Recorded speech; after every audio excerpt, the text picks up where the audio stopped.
ассалому алайкум дӯстони азиз, дар омӯзиши навбати шуморо пешбоз мегирам. Хоб, шумо рӯйхати шиносии худро нависта баромаден.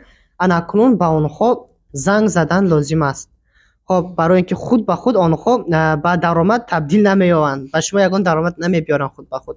Хоб, чӣ хел занг задан лозим аст? Қоидаҳоша имрӯз ман ба шумо мефаҳмонам.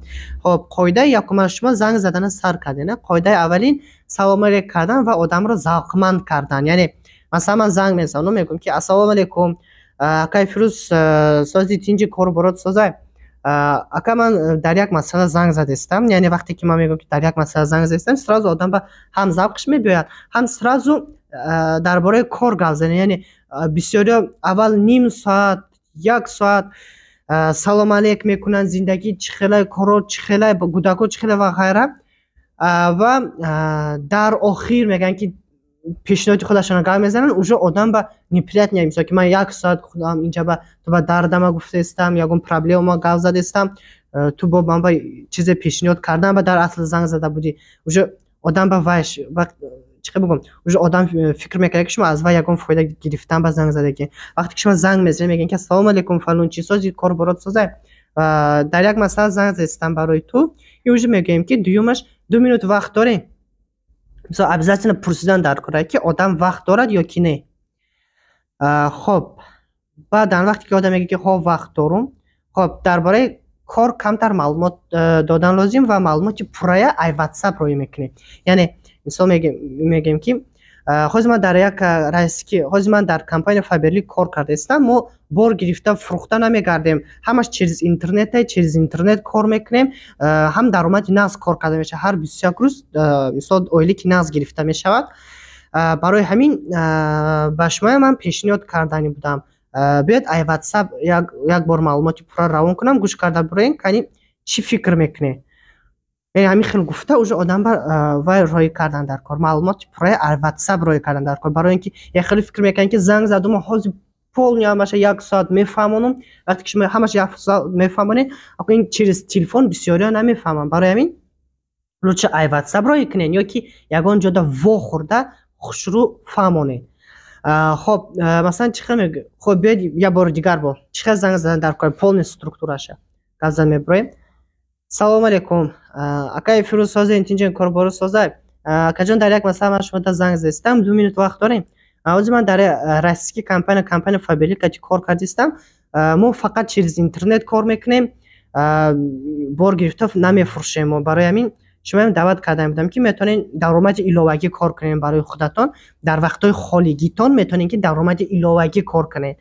Барои ҳамин ман шумо ба ҳамин бизнес даъват кардани будам. Биёед як маълумот роӣ кунам ай WhatsApp, маълумоти наставни ки мо як гӯш карда бурен. Агар ки маъқул шуд, метавонем ки ҳам якҷоя кор кунем. Тамом, ба намин хел уже одам ба равон мекунем. Хоб, аз худам боз як маслиҳат метиҳам. Вақте ки шумо ҳамин чизро одамода занг мезанед, аввал як варақ ба мисол гӯем ки як дафтари худатон ба нависта бурен полностью чӣ мегӯед ва айнан ҳавай ба нигоҳ карда, через телефон ва одам шумо намебинад, айнан ҳавай ба нигоҳ карда качиш суҳбат кунед.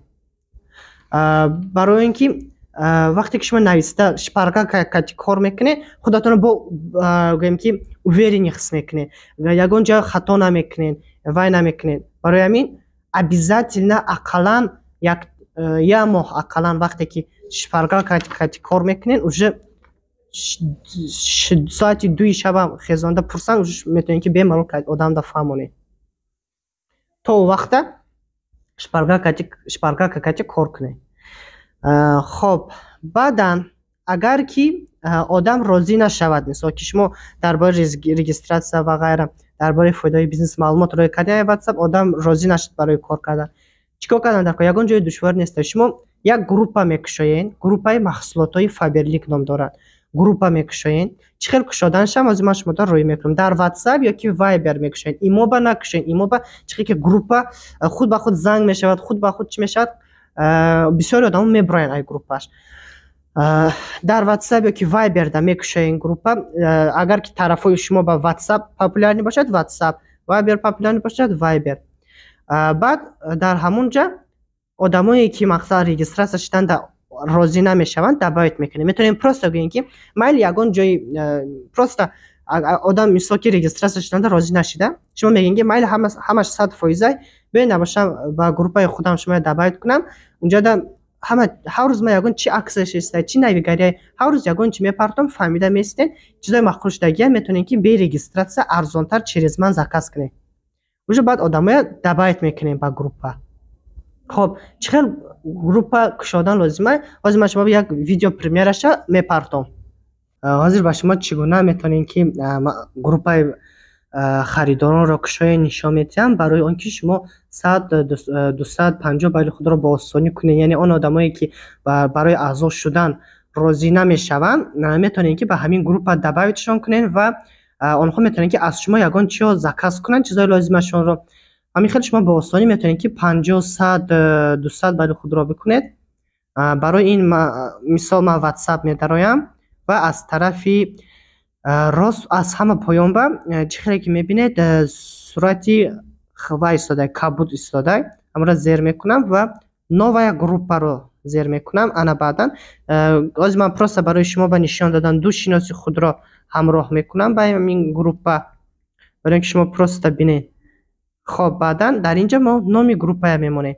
Номи группа ҳамин хел хушрӯ монданатон дар кор ки ба одам ягон ҳиссиёт диҳад. Масалан, заказ аз Фаберлик дар назди шумо ва ғайра. Мана масалан ман мемонам Фаберлик, гӯем ки дар назди шумо. Яъне ҳар дафъае ки ман ба ҳамин группа SMS мебиёяд, одам мефаҳмад ки мисол худаша азоб дода Фаберлик кофта гаштан шарт неста, бемалол метавонад ки аз шумо заказ кунад. Баъдан ба группа сурат мемонем.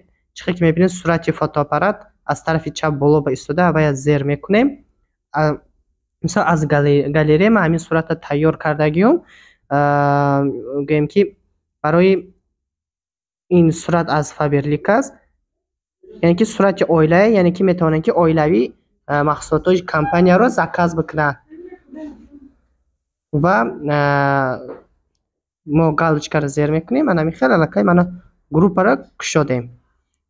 ҳозир интернети ман куштагӣ барои ин вай нашуд. Яъне ки ана ҳамин хел группа кушода мешавад. Ана ҳамин хел метавонем ки дар группа кор кунем. Вазифаи хонагӣ барои шумо. Барои харидорони худ группа кушоен ин якум. Яъне чӣ хеле ки дар видео нишон додам, ана ҳамин хел группаи худатонро кушоен. Дуюм, аз рӯи қоидаи нишондодагӣ ба шиносои худатон занг занен. Ва сеюм, хоҳишмандонро аъзо кунен ё ба группаи худ ҳамроҳ кунен. Ана ҳамин қоида, ана ҳамин вазифаҳоро иҷро кунен дӯстони азиз, то ки натиҷаҳои якумиро ба даст оварданро сар кунен. Мо ба шумо ёрдам мекунем, дар чӣ саволот дорем, чӣ нафаҳмо, ҳамаша ёрдам мекунем, ёд метиҳем. Барои ҳамин ҳама вақт гӯем ки ҳаракат кунем ки вазифаҳоро иҷро кунем, то ки натиҷа ба баромада тонем. Бе вазифа иҷро кардан шумо ҳеҷ вақт пешравӣ намекунед. Саломат бошед.